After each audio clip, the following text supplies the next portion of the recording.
The blood-soaked letter trembled in Zara Anderson's hands as she read the words that would forever alter the course of her life. Her husband was dead, ambushed by bandits on the trail to California, leaving her alone with a ranch she couldn't manage and a heart that had splintered into 1,000 jagged pieces. It was 1871 in St. Joe, Missouri, and the promise of a new beginning had withered before it ever had the chance to bloom. "Miss Anderson," the banker, Mr. Holloway, adjusted his spectacles as he leaned across his polished desk. "I understand this is difficult news, but we must discuss your financial situation. Without your husband's income, I'm afraid the bank will have to take the ranch," Zara finished, her voice hollow yet surprisingly steady. "I know how this works, Mr. Holloway. I've been through it before." The banker's face softened with a hint of genuine sympathy. "Perhaps you could marry again, a woman as beautiful as yourself." "No," the word shot from her lips like a bullet. "I won't make that mistake again." At 26, Zara had already buried 2 husbands. The first, a childhood sweetheart who died of typhoid fever just 8 months after their wedding. Now Thomas, gone after less than a year of marriage. It seemed as though fate had marked her as cursed, a black widow who brought death to any man foolish enough to love her. She rose from her chair, smoothing the black fabric of her dress. "I'll need some time to gather my belongings. 1 week should suffice. The bank can offer 2 weeks, Mrs. Anderson, as a courtesy." Outside, St. Joe bustled with afternoon activity. Wagons rolled down the muddy streets, merchants called their wares, and the distant whistle of a steamboat on the Missouri River reminded everyone of the town's importance as a gateway to the West. None of it mattered to Zara. She walked with her head held high, ignoring the pitying glances of townsfolk who'd already heard about Thomas's death. She had enough money saved for a room at the boarding house, perhaps for a month or 2. After that, well, she wouldn't think about that now. One day at a time, that's all she could manage. The Willoughby's boarding house stood 3 blocks from Main Street, a respectable establishment that catered to single women, usually teachers or seamstresses. Mrs. Willoughby, a stern widow with a surprisingly kind heart, had already prepared a room when Zara arrived. "I heard about your Thomas," she said, handing Zara a key. "2nd floor, 3rd door on the right. I've put fresh linens on the bed and water in the pitcher." "Thank you," Zara said, accepting the key. "I appreciate your kindness. It's not kindness, it's decency, something this town could use more of." Mrs. Willoughby lowered her voice. "And pay no mind to the gossips. Some folks are saying you've got bad luck with husbands, but I know better. It's this wild country that takes our men, not any curse." Zara nodded, though she wasn't so sure. Maybe she was cursed.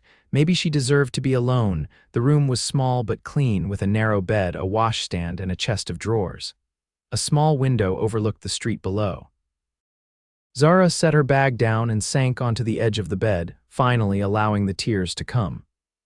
She wept silently, her shoulders shaking with grief not just for Thomas, but for the life she had imagined, the children she'd hoped to have, the future that kept slipping through her fingers like sand. When the tears finally subsided, she washed her face in the basin and stared at her reflection in the small mirror.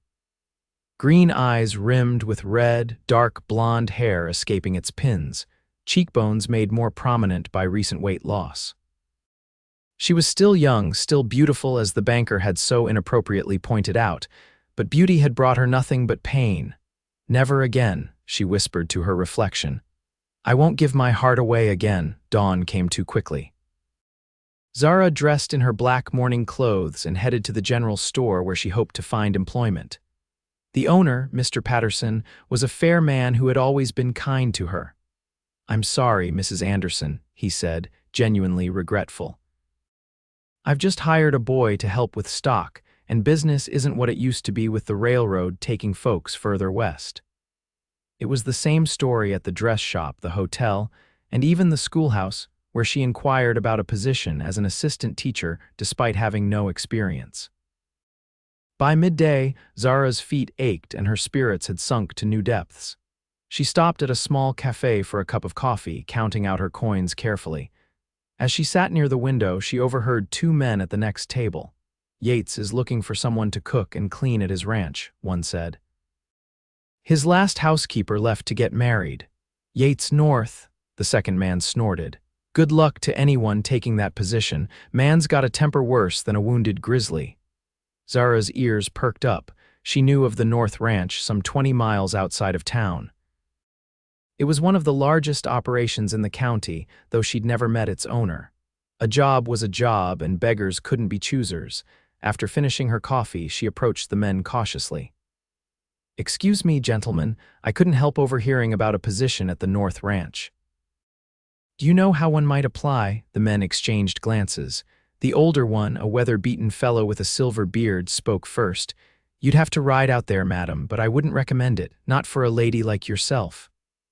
"I'm stronger than I look," Zara replied. "And I'm in need of employment. North's place is called Whispering Pines. Follow the main road west out of town, then take the North Fork at Harper's Creek. You can't miss it." He hesitated. "But heed my warning, madam. Yates North isn't known for his hospitality.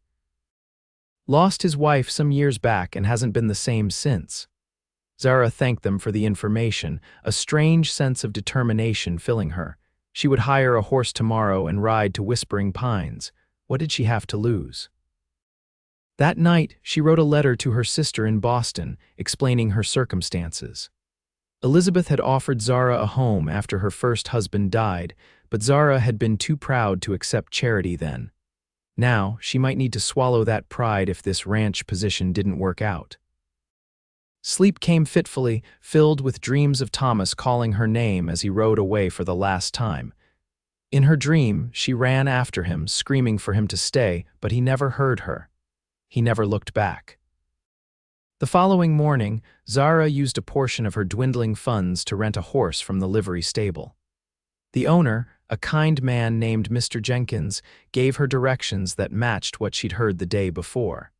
"Be sure to return before nightfall," he advised. The roads aren't safe after dark. The journey to Whispering Pines took nearly 3 hours. The late August sun beat down mercilessly, and Zara's black dress absorbed the heat like a stove. By the time she spotted the ranch on the horizon, she was parched and exhausted. Whispering Pines was larger than she had imagined, a sprawling main house built of sturdy logs and stone, with several outbuildings, corrals filled with horses, and a bunkhouse for the ranch hands. Unlike many of the dusty farms in the area, this one had tall pines surrounding it, giving it a secluded, almost peaceful appearance despite its size. As Zara approached, a group of men working near the barn stopped to stare. She lifted her chin and rode directly to what appeared to be the main house. Before she could dismount, a man emerged from the barn, striding purposefully toward her. Even from a distance, his presence commanded attention. He was tall, with broad shoulders and a confident gait that spoke of a man accustomed to hard work and authority. As he drew closer, Zara could see that he was perhaps in his early 30s, with dark hair that curled slightly at his collar, and a beard that did little to disguise the strong line of his jaw. His eyes, an intense blue that reminded her of the summer sky before a storm, assessed her with undisguised curiosity.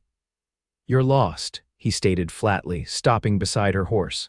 "No, I'm not," Zara replied. "I'm looking for Mr. Yates North. I've come about the housekeeper position." The man's eyebrows rose slightly. "Have you now?" He crossed his arms over his chest. "And who might you be?" "Mrs. Zara Anderson," she said, maintaining her dignity despite her disheveled appearance. "I understand you're in need of household help." "I'm Yates North," he said, his voice deep and resonant. "And while I do need someone to cook and keep house, I wasn't expecting a city woman to apply." "I'm not from the city," Zara corrected him. "I'm from St. Joe, and I'm a hard worker, Mr. North." He studied her for a long moment, his gaze moving from her face to her mourning clothes. "You're widowed," he said, not a question but an observation. "Yes, recently, from the look of it." Zara swallowed hard. "My husband was killed by bandits on the trail to California 3 weeks ago." Something flickered in Yates's eyes, recognition, perhaps, or a shared understanding of loss. "Get down from that horse before you fall off. You look half dead from the heat." He offered his hand, and after a moment's hesitation, Zara took it. His palm was calloused but his grip gentle as he helped her dismount. For an instant she felt the solid strength of him, a stark contrast to her own exhausted state. Then she pulled her hand away, uncomfortable with the brief contact. "Come inside," he said, leading the way. "We can discuss the position over something cool to drink."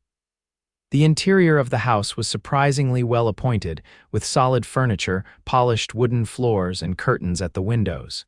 It was clean, though Zara noted a certain masculine spareness to the decor. Yates led her to a kitchen that was large and functional, with a massive wood stove, a pump at the sink, and a scrubbed wooden table in the center. He poured water from a pitcher into a glass and handed it to her. "Drink slowly," he advised. Zara sipped the water gratefully, feeling it revive her parched throat. When she'd finished, she set the glass down and straightened her shoulders. "The position," she began. "What exactly would it entail?" Yates leaned against the counter, studying her with that same intense gaze. "Cooking 3 meals a day for me, and occasionally for the ranch hands when we're busy with roundup or branding. Keeping the house clean, doing the laundry, and managing the pantry and supplies. It's a full day's work, Mrs. Anderson. And the compensation.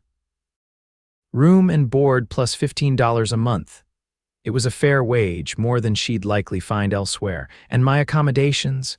There's a room off the kitchen, small but private." He paused. "Why are you here, Mrs. Anderson? A widow like yourself could find work in town that's less." "Isolated?" Zara met his gaze directly. "I've tried every establishment in St. Joe, Mr. North. There are no positions available, and I need to support myself." "No family to take you in, a sister in Boston," she admitted, "but I prefer to make my own way." Yates nodded as if her answer satisfied some unspoken question. "The work is hard and I expect it done well. I'm not an easy man to work for, as you've probably heard. I don't scare easily, Mr. North." A ghost of a smile touched his lips. "We'll see about that." He straightened up. "You can have a trial period of 2 weeks. If it works out, the position is yours. If not, no hard feelings." Relief washed over Zara. 2 weeks of guaranteed room and board, at least. "When would you like me to start? Can you cook?" "Yes." "Then you can start tonight. I'll have one of the hands take your horse back to town and fetch your belongings." "That's very kind, but it's practical, not kind," Yates interrupted. "You look ready to collapse, and I need supper on the table by 6. With that, he strode from the kitchen, leaving Zara to wonder if she'd made a terrible mistake. By the time Zara had explored the kitchen and familiarized herself with the pantry, a young ranch hand arrived with her few possessions from the boarding house. Mrs. Willoughby had packed everything neatly, adding a note wishing Zara well and reminding her that there would always be a room available should she need it. The small bedroom off the kitchen was simple but comfortable, with a narrow bed, a chest of drawers, and a small window that looked out toward the mountains in the distance. It was more privacy than she would have had at the boarding house, at least. Zara changed from her traveling clothes into a simple dark blue dress, still suitable for morning but cooler than the black wool she'd been wearing. She tied an apron around her waist and set to work preparing supper. The pantry was well stocked, and she decided on a simple meal of fried chicken, mashed potatoes, and green beans. As she worked, she realized how much she had missed cooking in a proper kitchen. The boarding house had strict rules about residents using the cooking facilities, and before that, she and Thomas had been living in a small rented room while saving for their journey west. At precisely 6 o'clock, Yates entered the kitchen, accompanied by an older man whom he introduced as Frank, his foreman. "Something smells good," Frank said, offering Zara a friendly smile. He was in his 50s, with graying hair and kind eyes that crinkled at the corners. "Mrs. Anderson has prepared her first meal for us," Yates said, taking a seat at the table. "Let's hope it's edible." Zara bit back a retort as she served the food. The men fell to eating with the appetite of those who'd worked hard all day, and she took a small portion for herself, sitting at the far end of the table. "This is mighty fine cooking, Mrs. Anderson," Frank said after his first few bites. "Best meal we've had since Maria left." "It's adequate," Yates agreed, which Zara suspected was high praise coming from him. After supper, Frank excused himself, leaving Zara alone with Yates as she cleared the dishes. "You'll need to be up by 4:30 to prepare breakfast," Yates informed her as she washed the plates. "The men eat at 5 before starting their day." "I'll be ready," Zara assured him, though the hour seemed brutal. "Good." He stood, towering over her. "Frank will show you around the property tomorrow after breakfast. You should know where everything is." Zara nodded, keeping her eyes on her task. "And Mrs. Anderson?" She looked up then, meeting those storm-blue eyes. "Welcome to Whispering Pines." With that, he left the kitchen, his footsteps echoing down the hall. Zara released a breath she hadn't realized she was holding. There was something about Yates North that made her nervous, though not in the way the men in town had suggested. It wasn't fear of his temper, it was something else entirely, something she couldn't quite name. She finished the dishes, prepared the kitchen for morning, and retired to her small room. Though exhausted, sleep eluded her as she listened to the unfamiliar sounds of the ranch at night, the distant lowing of cattle, the occasional whinny of a horse, the whisper of wind through the pines that gave the place its name. Morning came far too soon. Zara dragged herself from bed at 4, splashed cold water on her face, and dressed quickly. By the time the ranch hands began filing into the kitchen at 5, she had a hearty breakfast of flapjacks, eggs, bacon, and strong coffee waiting. The men, initially wary of the new housekeeper, warmed quickly to Zara when they tasted her cooking. They were a diverse group, some young, some old, some talkative, others silent. All of them showed her respect, removing their hats in her presence and minding their language. Yates ate quickly and left with barely a word, but Frank lingered to help Zara clear the table. "Don't mind the boss," he said, stacking plates. "He's not much for conversation in the morning, or any time of day, it seems," Zara replied before she could stop herself. Frank chuckled. He wasn't always that way. Time was when Yates North was the most gregarious man in 3 counties, always ready with a joke or a helping hand. What changed him? Frank's expression grew somber. "Life has a way of knocking the joy out of a person, Mrs. Anderson. I suspect you know something about that yourself." The perceptive comment caught Zara off guard. She busied herself wiping down the table. "You mentioned showing me around the property." "Indeed I did. Let's get these dishes done, and I'll give you the grand tour." Whispering Pines was even more impressive in daylight. The main house sat at the center of the property, with the barn, bunkhouse, smokehouse, and other outbuildings arranged around it. Beyond stretched acres of grazing land, bordered by the pine forest that gave the ranch its name. "We run about 500 head of cattle," Frank explained as they walked, "plus 30 horses, some chickens, and a few pigs. It's one of the most prosperous ranches in the county." "How long has Mr. North owned it?" "Going on 10 years now.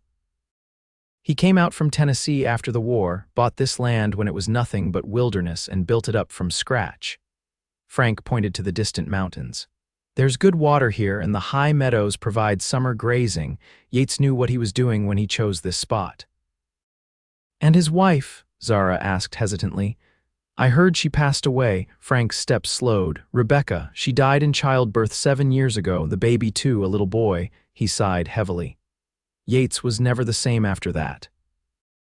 Threw himself into building this ranch, working from sunup to sundown, as if he could outrun his grief. Zara's heart clenched with unexpected sympathy. She knew all too well the desire to stay busy, to exhaust oneself physically in the hope of finding dreamless sleep at night. "I shouldn't have pried," she said softly. "No harm in it. Everyone in the county knows the story." Frank gestured toward a small, fenced area beneath a towering pine. "That's where they're buried. Yates visits every Sunday, rain or shine." Zara glanced at the simple graves, marked with wooden crosses, and felt a wave of kinship with her stern employer.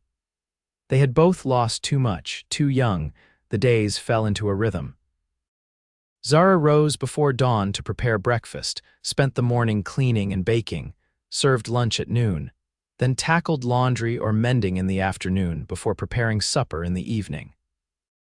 It was exhausting work, but she found satisfaction in it, and for the first time since Thomas's death, she slept soundly at night, too tired to dream. Yates remained distant, speaking to her only when necessary, usually about household matters. He was always polite, if brusque, and Zara found herself watching him when he wasn't aware the way his brow furrowed in concentration as he reviewed the ranch ledgers in the evening, the gentleness in his hands when he tended to an injured colt, the rare smile that transformed his face when Frank told an amusing story. At the end of the 2-week trial period, Yates called her into his study after supper. The room was masculine and functional, with a large desk, bookshelves, and a leather chair by the fireplace. "Sit down, Mrs. Anderson," he said, gesturing to a chair across from his desk. Zara perched on the edge of the seat, hands folded in her lap. "You wanted to see me? Your trial period is up." Yates leaned back in his chair, studying her. "The men are pleased with your cooking. The house is cleaner than it's been in years. And you haven't complained once about the early hours or the hard work." "Is that your way of saying I can stay?" Zara asked, a hint of amusement in her voice. Yates's lips twitched, almost a smile. "It is. The position is yours if you want it." Relief washed over her. "I do." "Thank you, Mr. North." "Yates," he said abruptly. "If you're staying, you might as well call me Yates. Mr. North makes me feel like my father." "Then you should call me Zara, not Mrs. Anderson," he nodded, and for a moment an awkward silence stretched between them. Then Yates cleared his throat. "There's something else. Fall roundup starts next week. We'll have extra men here, which means more cooking. I'll pay you an additional $5 for the extra work." "That's generous of you. It's fair, not generous." He seemed almost uncomfortable with her gratitude. "You'll need help in the kitchen. I've asked Mrs. Jenkins, the livery owner's wife, to come out from town. She's helped in previous years." Zara hadn't expected this consideration. "Thank you, that will make the workload more manageable." Yates nodded, then seemed to hesitate before speaking again. "You've lost weight since you arrived. You work too hard and don't eat enough." The personal observation startled her. I haven't had much appetite since Thomas died." "Thomas was your husband?" "Yes." Yates's expression softened almost imperceptibly. "Grief can hollow a person out, but you need your strength, especially with Roundup coming.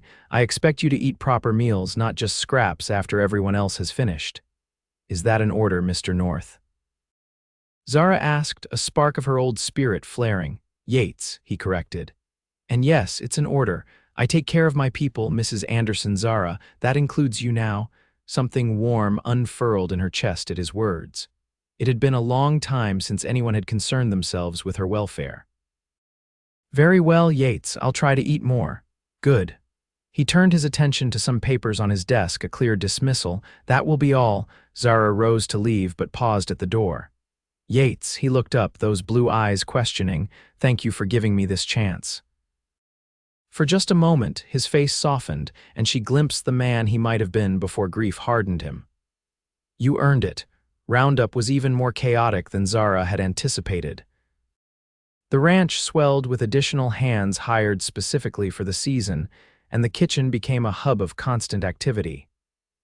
Mrs. Jenkins, a plump, cheerful woman in her 50s, proved to be an invaluable help and a fountain of local knowledge. Yates North was the most eligible bachelor in the county before his tragedy, she confided as they kneaded bread dough side by side. Women from here to Kansas City set their caps for him, but he only had eyes for Rebecca.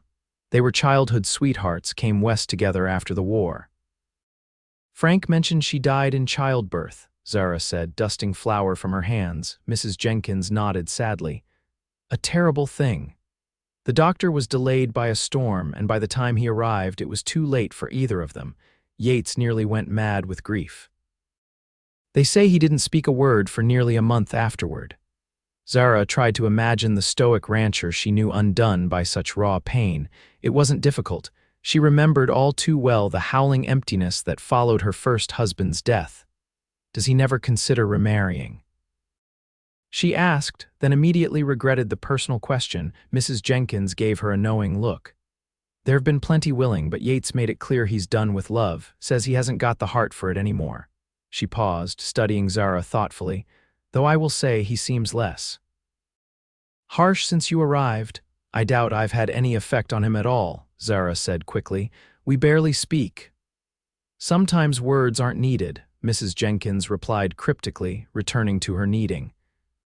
The days of roundup blurred together in a haze of endless cooking, cleaning, and falling into bed exhausted each night. Yates was rarely in the house, spending long days in the saddle with his men, often returning after Zara had retired to her room. On the final evening of roundup, with the cattle sorted and the extra hands paid, Yates requested a special dinner to thank the permanent ranch staff for their hard work. Zara prepared roast beef, potatoes, fresh bread, and apple pie, a feast that had the men groaning with satisfaction. For once, Yates lingered after the meal, sharing a glass of whiskey with Frank while Zara cleared the table. The atmosphere in the kitchen was warm and relaxed, the men's voices a pleasant rumble as they discussed the successful roundup. "Mrs. Anderson, Zara," Yates called, surprising her. "Join us for a moment." Hesitantly, Zara approached the table. "Frank and I were just discussing how well you've managed during roundup," Yates said. "Not every housekeeper can handle the chaos." "You've been a godsend," Frank added warmly. "Best food we've had in years." "Thank you," Zara said, unused to such direct praise. "Mrs. Jenkins deserves much of the credit." "Edith Jenkins is a fine cook, but you've transformed this house," Yates insisted. He reached into his pocket and withdrew a small leather pouch. "Here's your pay, plus the extra for roundup and a bonus for exceeding expectations." Zara accepted the pouch, feeling its substantial weight. "This is too generous." "It's earned," Yates said firmly, his eyes holding hers for a moment longer than necessary. Later that night, alone in her room, Zara counted the money by lamplight. $30, double what Yates had originally promised. With careful saving, this could become the foundation of a new start, perhaps even a small business of her own someday. The thought brought a surge of hope, an emotion she'd nearly forgotten. For the first time since Thomas's death, Zara allowed herself to imagine a future that held something more than mere survival. As autumn deepened, the rhythms of the ranch changed. The days grew shorter, the nights crisp with frost. Zara added extra blankets to her bed and wore woolen shawls as she moved about the house. The work shifted to less outdoor laundry, more preserving of food for the winter ahead. Yates began spending more time indoors as the weather turned, often working at his desk in the study while Zara went about her duties. Sometimes she would bring him coffee in the afternoon, and he would thank her with a nod or a brief word. Occasionally, he would ask her opinion on ranch matters, whether they had enough preserves to last the winter, if the kitchen roof needed repairs before the snow came. These small interactions, mundane as they were, created a comfortable familiarity between them. Zara found herself looking forward to these moments, to the quiet acknowledgement of her presence and value in his home. One evening in late October, a fierce storm blew in from the north, bringing howling winds and driving rain that turned to sleet as the temperature dropped. Zara had just banked the fire in the kitchen stove when Yates burst through the door, soaked to the skin and carrying a small, wet bundle. "A lamb," he explained, setting the trembling creature on the kitchen table. "Found it separated from the flock. It won't survive the night outside." Without hesitation, Zara fetched towels and began gently drying the lamb while Yates stoked the fire. "Poor little thing," she murmured, rubbing life back into the cold body. "It's half frozen." "So am I," Yates said with a rare attempt at humor, water dripping from his hair onto the floor. "You'll catch your death," Zara scolded, tossing him a towel. "Get changed while I tend to this little one." He raised an eyebrow at her commanding tone but obeyed, disappearing down the hall. When he returned in dry clothes, his hair still damp and curling at the edges, Zara had the lamb wrapped in blankets near the stove, a small bowl of warm milk at the ready. "It's a female," she told him. "Young, but strong enough to survive if we can warm her properly." Yates knelt beside her, his shoulder brushing against hers as he examined the lamb. "You know something about livestock. I grew up on a small farm in Pennsylvania," Zara explained. "Before my parents died and I went to live with my sister in Boston, we raised sheep, among other things." "You've never mentioned your past before," Zara shrugged, focusing on coaxing the lamb to drink. "You never asked." "I'm asking now," Yates said softly. Something in his tone made her look up. His face was unusually open, the customary guardedness absent from his eyes. My parents died of influenza when I was 16, she began hesitantly. My sister Elizabeth was already married and living in Boston, so I went to live with her. That's where I met my first husband, William. He was a clerk in a shipping office. We were married when I was 18, but he died of typhoid fever less than a year later. And then, I stayed in Boston for a few years, working as a seamstress. That's where I met Thomas. He was heading west to start a new life, said he was tired of the city and wanted open spaces. Zara smiled sadly at the memory. He convinced me to marry him and come along. We were going to California, but we stopped in St. Joe to earn money for the final leg of the journey. Then he took that job escorting a merchant's wagon and never came back. 2 husbands lost, Yates said quietly. No wonder you look at me sometimes like you're seeing a ghost. The observation startled her. I don't, you do. His voice was gentle, not accusatory. It's the same way I used to look at every cradle I saw after we lost our son. The simple admission of his pain, shared so freely, brought a lump to Zara's throat. Does it ever stop hurting? She whispered. No, Yates answered honestly. But eventually you learn to carry it differently. It becomes part of who you are, not everything you are. The lamb made a small bleating sound between them, breaking the moment. Yates reached out to stroke its head, his hand briefly covering Zara's where it rested on the animal's back. Neither of them pulled away immediately. She needs a name, he said after a moment. Since it appears we've adopted her. Hope, Zara suggested, the word emerging unbidden. Her name is Hope. Yates's eyes met hers, and something passed between them, a recognition, perhaps, or an understanding. Hope it is. They stayed by the stove late into the night, taking turns feeding the lamb and talking quietly.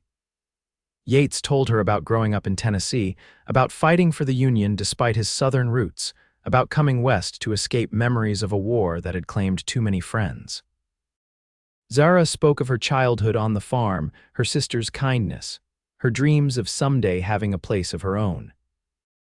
It was the longest conversation they'd ever had, and when Zara finally retired to her room as the storm continued to rage outside, she felt as though something fundamental had shifted between them. The lamb survived, becoming a fixture in the kitchen during the cold days that followed. Zara fashioned a pen for her in the corner, and Hope's bleating greeting became a familiar part of each morning. Yates pretended to be annoyed by the animal's presence in his house, but was often found feeding her scraps or scratching behind her woolly ears when he thought no one was watching. As November arrived, bringing the first real snow of the season, Zara realized she had been at Whispering Pines for nearly 3 months. What had begun as a desperate measure for survival had become something else entirely, not just employment, but a place where she felt useful, respected, and increasingly at home. The shifting of her relationship with Yates was subtle but undeniable. He sought her company more frequently, lingering over meals or inviting her to join him by the fire in the evening. They spoke of books they had read, places they had seen, ideas about the future of the ranch. Never anything too personal, never crossing the invisible boundary that both of them seemed aware of, but comfortable nonetheless. You should join us in town for the Thanksgiving celebration, Yates said one evening as they sat in the kitchen, Zara mending a shirt while he carved a small wooden horse. The whole ranch goes in for the day. Mrs. Jenkins would appreciate your help with the community dinner, I'm sure. Zara's hands stilled. I haven't been to town since I came here. All the more reason to go. Yates glanced up from his carving. Unless you're avoiding someone there. No, nothing like that. Zara resumed her stitching. It's just, people talk. The widow who's working out at Whispering Pines, living under the same roof as that bachelor rancher. Yates frowned. Has someone said something to upset you? No one's had the chance, but I know how small towns work, Yates. There will be gossip. Let them gossip, he said dismissively. We know the truth of things. And what was the truth? Zara wondered. That she was his housekeeper, nothing more, that they spent their evenings in comfortable companionship that increasingly felt like something deeper. That sometimes she caught him looking at her with an expression that made her heart race before he quickly masked it. Besides, Yates continued, it's high time you had a day of celebration. You work too hard. Says the man who rises before dawn and works until dusk, Zara retorted with a smile. Do as I say, not as I do, he replied, the corners of his eyes crinkling. So you'll come? Yes, she agreed, realizing she was actually looking forward to it. I'll come. The morning of Thanksgiving dawned clear and cold, the world outside transformed by a fresh blanket of snow. Zara dressed with special care in her best dress, a deep green wool that she'd been saving for an occasion worthy of setting aside her mourning clothes. It had been over 6 months since Thomas's death, and while the pain was still there, it had softened around the edges, becoming a dull ache rather than the sharp agony of fresh grief. When she emerged from her room, Yates was waiting in the kitchen, dressed in a clean shirt and his best coat. He stared at her for a long moment, his expression unreadable. You're not wearing black, he finally said. No, Zara agreed, suddenly self-conscious. Is that improper? No, Yates said quickly.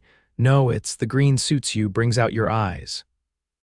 The compliment, awkwardly delivered but sincere, brought warmth to Zara's cheeks. Thank you. The journey to town was made in a large wagon with Frank driving and several of the ranch hands riding alongside. Zara sat beside Yates on the wooden bench, a thick buffalo robe spread across their laps against the cold. The closeness was both comforting and unsettling, each jolt of the wagon bringing their shoulders into contact. St. Joe had transformed for the holiday. Garlands of pine decorated storefronts, and the town square bustled with activity as people gathered for the community feast. Tables had been set up in the meeting hall, laden with food brought by families from miles around. As Zara had predicted, their arrival caused a stir. She felt eyes upon them as Yates helped her down from the wagon, his hand lingering at her waist perhaps a moment longer than necessary. Mrs. Anderson, Mrs. Willoughby approached, her face alight with genuine pleasure. What a joy to see you. You're looking well, thriving, I'd say. Thank you, Mrs. Willoughby. It's good to see you too. And Mr. North, Mrs. Willoughby acknowledged with a nod. We're honored you've joined us today. You so rarely come to town events. Mrs. Anderson convinced me it would be worth the trip, Yates replied, the simple statement causing more than a few curious glances among the bystanders. Mrs.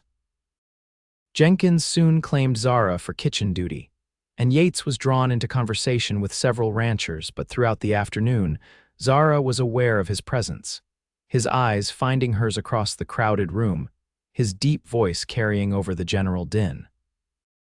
The feast was abundant and joyful, a true celebration of community and harvest. After the meal, there was music, fiddles, and guitars played by local musicians, with space cleared for dancing. Zara watched from the sidelines, content to observe the merriment. Quite a gathering, a male voice said beside her. Zara turned to find Mr. Holloway, the banker who had foreclosed on her property after Thomas's death. Mr. Holloway, she acknowledged coolly. You're looking well, Mrs. Anderson. Ranch life seems to agree with you. His eyes traveled over her in a way that made her uncomfortable. Though I must say, I was surprised to hear you'd taken a position at North's place. It seemed rather irregular for a lady of your standing. I found honest work with fair compensation, Zara replied stiffly. There's nothing irregular about that. Of course, of course. Holloway's smile didn't reach his eyes. Still, a young widow living under the same roof as a bachelor rancher, people do talk. People with nothing better to do, Yates's voice cut in sharply. He appeared at Zara's side, his expression thunderous as he regarded the banker. Mrs. Anderson is an employee of my ranch and deserves the same respect you'd show to any hard-working woman. Holloway retreated a step, clearly intimidated. No disrespect intended, North, merely making conversation. Find another topic, Yates suggested, his tone leaving no room for argument. The banker mumbled an apology and quickly melted into the crowd. Zara released a breath she hadn't realized she was holding. Thank you, she said softly, but you didn't need to intervene.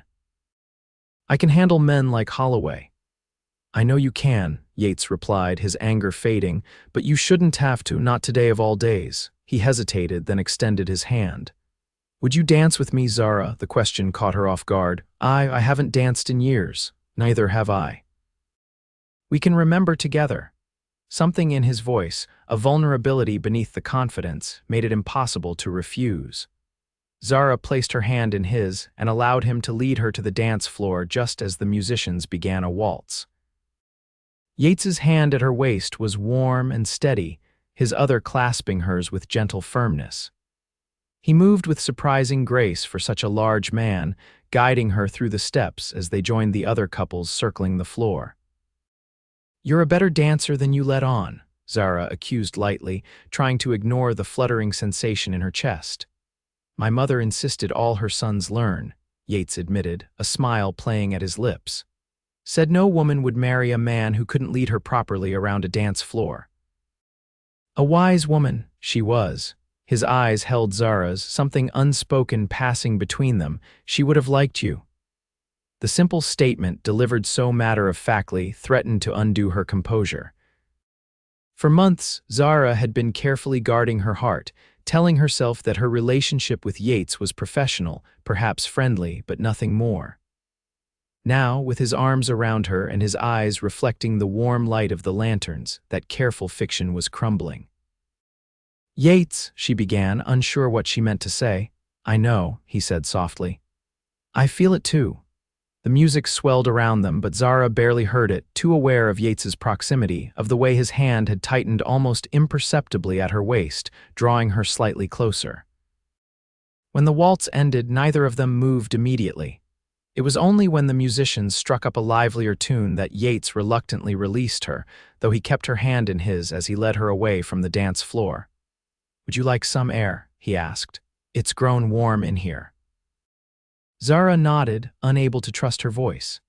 They slipped outside into the crisp November evening, the stars brilliant overhead in the clear sky. A few other couples strolled around the square, but Yates led her away from them, toward a quieter spot near the church. "I've wanted to dance with you since the day you rode onto my ranch," he confessed, his breath forming clouds in the cold air. "Though I didn't admit it to myself until much later." "Yates," Zara said, finding her voice at last. "We shouldn't, I can't." "Can't what?" he asked gently. "I can't lose anyone else," she whispered, the words torn from her heart. "Everyone I've loved has been taken from me. I don't think I could survive it happening again." Yates was silent for a long moment, his face thoughtful in the moonlight. "When Rebecca died," he finally said, "I swore I would never let myself care for another woman. The pain was unbearable. I thought it would kill me." He took a step closer to her. "For years, I kept that promise.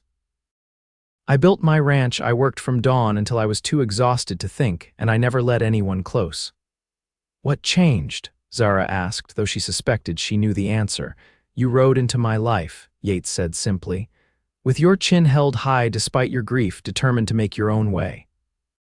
At first I told myself I merely admired your strength, your work ethic. But then I found myself looking forward to our quiet evenings, to hearing your voice, to seeing your smile on the rare occasions I could coax one from you." He reached out, hesitantly touching her cheek with calloused fingers.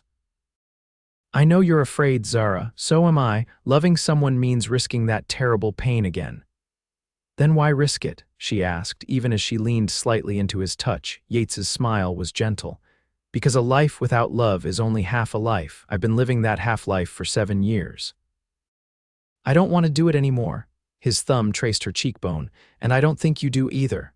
Zara closed her eyes, torn between the yearning in her heart and the fear that had become her constant companion. "I don't know if I can," she admitted. "I don't know if I'm brave enough." "Then we'll be afraid together," Yates said, the words a promise. "One day at a time." When she opened her eyes, she found him watching her with such tenderness that it nearly undid her. Slowly, giving her every chance to pull away, Yates lowered his head and brushed his lips against hers, a question more than a kiss. Zara answered by rising on her toes, her hands finding his shoulders as she returned the kiss. It was gentle at first, tentative, but deepened as Yates's arms encircled her, drawing her against the solid warmth of his chest. When they finally separated, both slightly breathless, Yates rested his forehead against hers. "Come home with me, Zara," he whispered. "Not as my housekeeper, but as—" "As what?" she prompted when he hesitated. "As whatever you're willing to be," he finished honestly. I won't rush you, I won't ask for more than you can give, but I want you in my life as more than an employee." Zara thought of the ranch, of the peace she had found there, of the man before her who had slowly, carefully earned her trust. "Yes," she said softly. "Let's go home." The ride back to Whispering Pines that evening was different from the journey into town. Yates kept Zara close beside him in the wagon, their shoulders touching, his hand occasionally covering hers beneath the buffalo robe. They spoke little, but the silence was comfortable, filled with unspoken promise. The ranch hands, whether from discretion or obliviousness, made no comment on the change between their employer and the housekeeper, though Frank gave Yates a knowing smile as he helped unhitch the horses upon their return. That night, Yates walked Zara to her small room off the kitchen, pausing at the door. "Good night, Zara," he said, his voice low. "Thank you for today." "Thank you for the dance," she replied, smiling up at him. He bent to kiss her again, briefly but with a warmth that left her slightly dizzy. "Sleep well."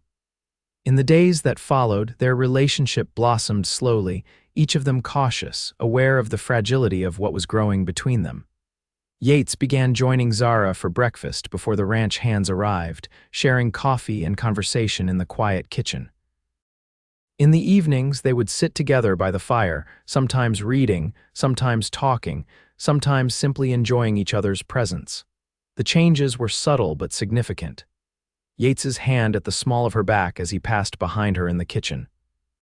Zara's fingers lingering on his shoulder as she poured his coffee. Shared glances across the room that spoke volumes. Small gifts, a ribbon for her hair, a jar of honey from town, a book of poetry he thought she might enjoy. December arrived, bringing with it thoughts of Christmas. Yates surprised Zara by having the ranch hands cut a pine tree and set it up in the main room of the house.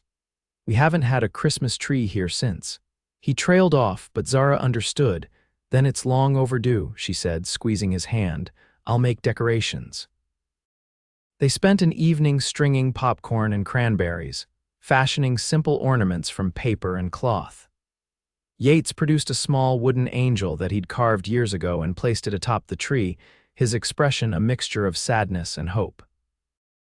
"Rebecca loved Christmas," he said later as they sat admiring their work, the tree glowing with candles. "She would have approved of this." "Tell me about her," Zara said gently. It was the first time she had directly asked about his late wife. Yates was quiet for so long that she thought he might not answer. Then he began to speak, haltingly at first, then with growing ease. He told her how he and Rebecca had grown up on neighboring farms, how they had planned their future together since childhood, how she had waited for him during the war, writing letters that had kept him sane during the darkest days. "She was brave and kind," he said, staring into the fire. "She loved this land as much as I did. We built this house together, every beam and board. When she died, I thought the best parts of me died with her." "But they didn't," Zara said, leaning her head against his shoulder. "No," he agreed, his arm tightening around her. "Though it took me a long time to realize that. On Christmas Eve, a snowstorm kept most of the ranch hands in the bunkhouse. Yates and Zara dined alone, enjoying a simple but festive meal by candlelight. Afterward, they exchanged gifts, a beautiful woolen shawl from Yates to Zara, and from her to him, a hand-knitted scarf she had worked on secretly during the long evenings. "I have something else for you," Yates said as the fire burned low. He reached into his pocket and withdrew a small wooden box. "It's not what you might think," he added quickly, seeing her expression. "Open it." Inside the box lay a key, small and ornate, clearly old. Zara looked at him questioningly. "It's the key to the front door," Yates explained. "Rebecca's key. I've kept it in my desk all these years." His voice grew soft. "I'd like you to have it, not as my housekeeper, but as the woman I'm falling in love with." Zara's breath caught. It was the first time either of them had spoken the word love aloud. "Yates," she began, emotion tightening her throat. "You don't need to say anything," he assured her. "I know it's too soon. I know you're still healing, still afraid, but I want you to know that this house is your home now in every way that matters. The key is just a symbol of that." Zara closed her hand around the key, feeling its weight, its significance. "No one has ever understood my fear the way you do," she said softly. "No one has ever been patient enough to wait while I find my courage." "I would wait forever," Yates said simply. She leaned forward, kissing him with all the emotion she couldn't yet put into words. Yates's arms encircled her, drawing her closer, the kiss deepening with a hunger that had been simmering between them for weeks. When they finally parted, both breathless, Yates rested his forehead against hers. "Stay with me tonight," he whispered. "Just to sleep, nothing more. I don't want to be alone, and I don't think you do either." The request was so honest, so vulnerable, that Zara found herself nodding. "Yes," she said softly, "I'll stay." That night, lying in Yates's large bed, his arm a comforting weight around her waist and his breath warm against her neck, Zara felt a peace she had thought lost to her forever. The fear was still there, perhaps it always would be, but it no longer controlled her. For the first time in too long, she allowed herself to imagine a future filled with possibility rather than dread. As winter deepened, Zara and Yates's relationship grew stronger. They were careful to maintain propriety when the ranch hands were present, but it was an open secret that the nature of their connection had changed. Frank, in particular, seemed pleased by the development, often finding reasons to leave them alone together in the evenings. January brought bitter cold and heavy snow that isolated Whispering Pines from town for weeks at a time. Zara used the enforced confinement to reorganize the house, making it truly her own. She moved her belongings into Yates's room, their room now, and converted her former quarters into a sewing and reading room. One evening, as they sat by the fire after supper, Zara reading aloud while Yates worked on a new carving, he suddenly set his knife down and looked at her intently. "Marry me," he said without preamble. Zara's voice faltered mid-sentence. "What, marry me?" Yates repeated, his eyes never leaving hers. "I know we haven't known each other long, but I love you, Zara. I want to build a life with you, a real life, not just stolen moments and careful pretenses." "Yates," she began, her heart racing. I'm not asking for an answer right now," he said quickly. "I know you need time, I know you're still afraid, but I wanted you to know that when you're ready, if you're ever ready, I'll be waiting." Zara closed her book, considering his words. 6 months ago, such an offer would have sent her running in terror. Now it filled her with a complex mixture of emotions, fear, yes, but also joy, hope, and a deep longing for the future he described. "Thank you for not rushing me," she said softly, "for understanding why this is difficult." "Of course," Yates said, reaching for her hand. "We'll be afraid together, remember." The phrase, spoken so casually months ago, had become a touchstone between them, a reminder that neither faced their fears alone. February brought a temporary thaw, allowing travel to town for much-needed supplies. Zara accompanied Yates on the trip, her first return to St. Joe since Thanksgiving. They made their purchases efficiently, then stopped at the post office where, to Zara's surprise, a letter awaited her. "It's from my sister," she said, examining the Boston postmark. "I wrote to her after Christmas to tell her about us." Yates gave her privacy to read the letter, busying himself with loading their supplies while Zara sat in the wagon and unfolded the pages. Elizabeth's response was warm and supportive, expressing joy at Zara's newfound happiness and a keen interest in meeting the man who had helped her sister find her courage again. The letter ended with an unexpected proposal. Elizabeth and her husband planned to visit St. Joe in the spring, ostensibly for business but primarily to see Zara. "They're coming here," Zara told Yates when he returned. "In April or May, your sister and her husband." Yates looked momentarily concerned. "Will they approve of our situation?" "Elizabeth isn't judgmental," Zara assured him, "and her letter suggests she's quite eager to meet you." "Then we'll welcome them to Whispering Pines," Yates said, relaxing. "It will be good for you to reconnect with your family." On the ride home, Zara found herself thinking about Yates's proposal. The impending visit from Elizabeth had crystallized something in her mind. She wanted to introduce Yates as her husband, not as the man she was living with outside of marriage. That night, after they had retired to their room, Zara turned to Yates as he sat on the edge of the bed removing his boots. "Yes," she said simply. He looked up, confusion evident on his face. Yes, yes, I'll marry you. Her voice was steady, certain, if the offer still stands.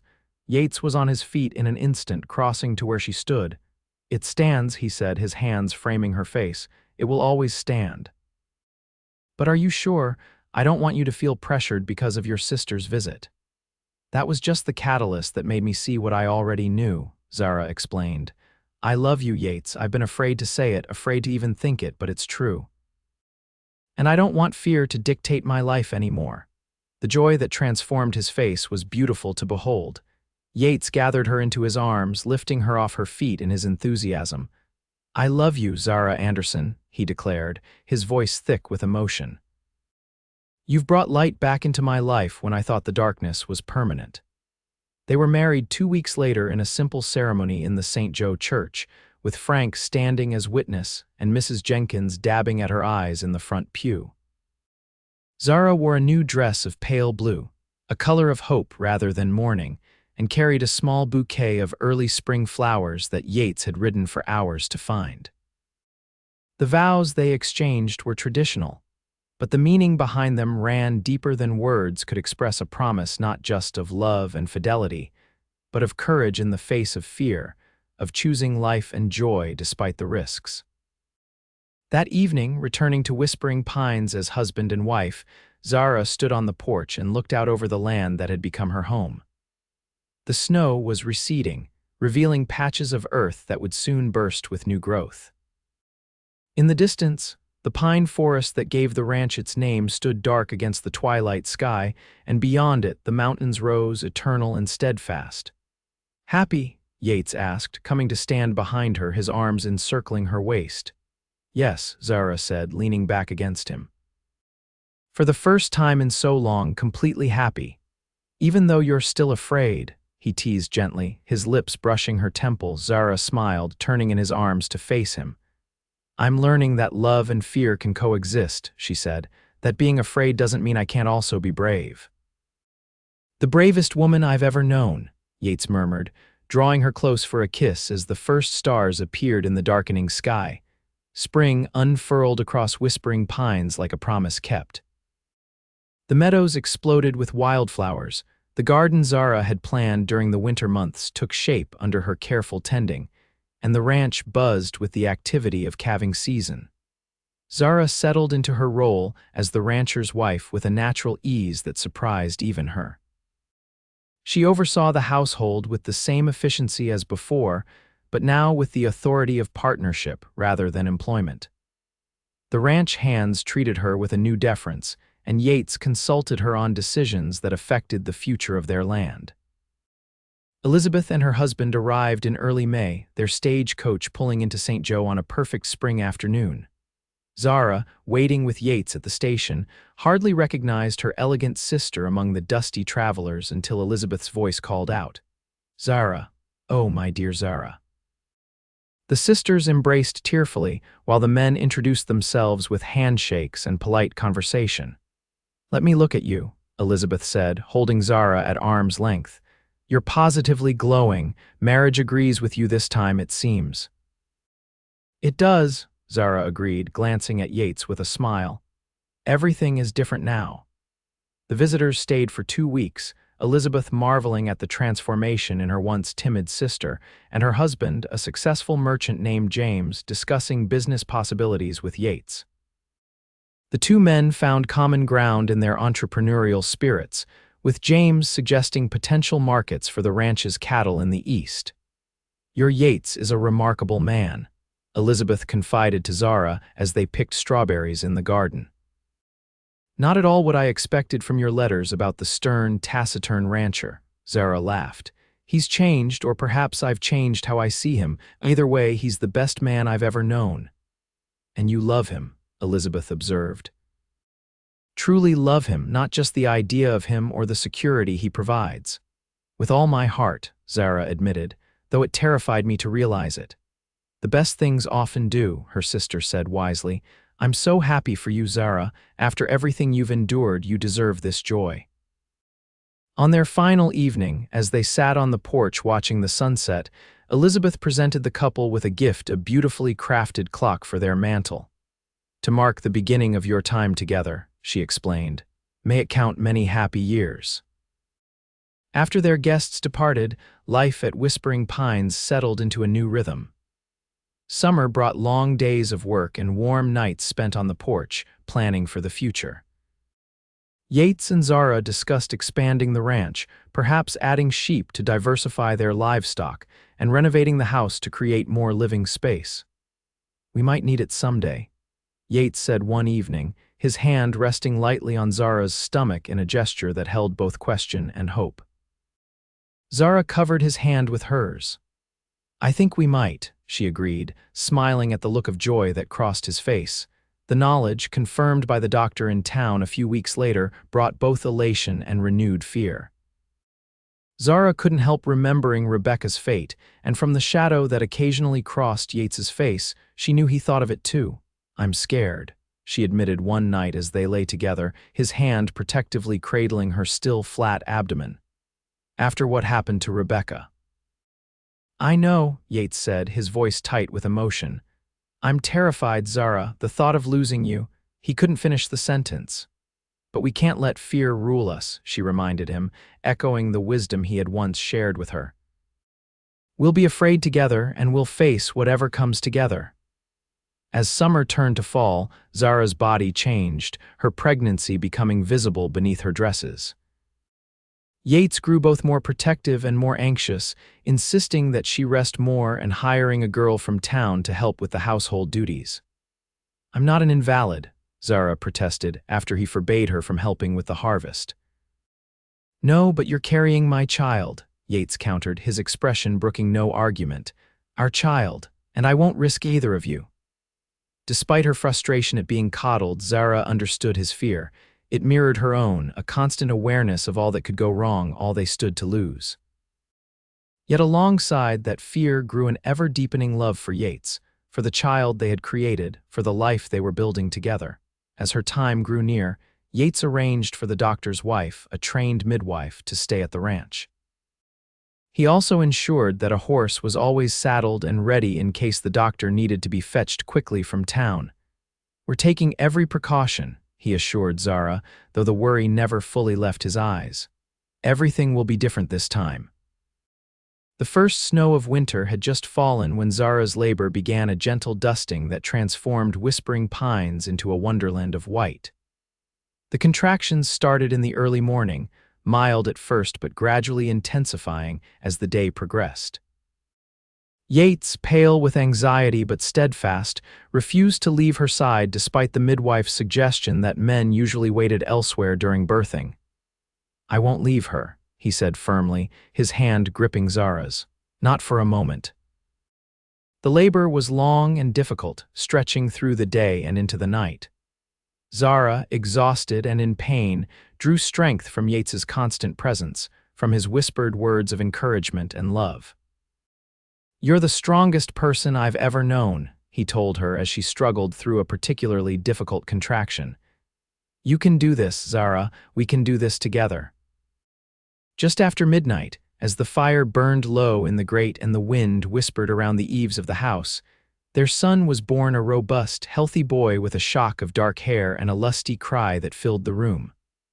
A son, the midwife announced, placing the swaddled infant in Zara's arms. A beautiful, healthy son. Yates, tears streaming unashamedly down his face, sat on the edge of the bed, one arm around Zara's shoulders as they gazed at their child. He's perfect, Zara whispered, her exhaustion forgotten in the wonder of the moment. He looks like you. He has your nose, Yates countered, gently touching the tiny face. And your spirit, I'd wager, fighting his way into the world despite everything. They named him William Thomas North, honoring both Zara's first husband and her second men whose lives and deaths had shaped her journey to this moment. But they called him Will, a name that looked forward rather than back, that spoke of determination and choice. As dawn broke over Whispering Pines, Yates stood by the bedroom window, his son cradled in his arms, watching the sun illuminate the snow-covered landscape. Zara, resting in the bed they shared, observed the tableau with a heart so full it seemed impossible it could contain such love. I never thought I would have this, Yates said softly, not turning from the window. After Rebecca died, I believed that part of my life was over, that I would live alone, die alone. I thought the same, Zara admitted, that I was cursed, that loving me brought only death. Yates turned to her then, their son secure in his arms. We were both wrong, he said, his voice filled with wonder. So terribly, wonderfully wrong. We were afraid, Zara said, holding out her arms for their child, but we faced it together. Yates placed Will gently in her embrace, then sat beside her, his arm encircling them both.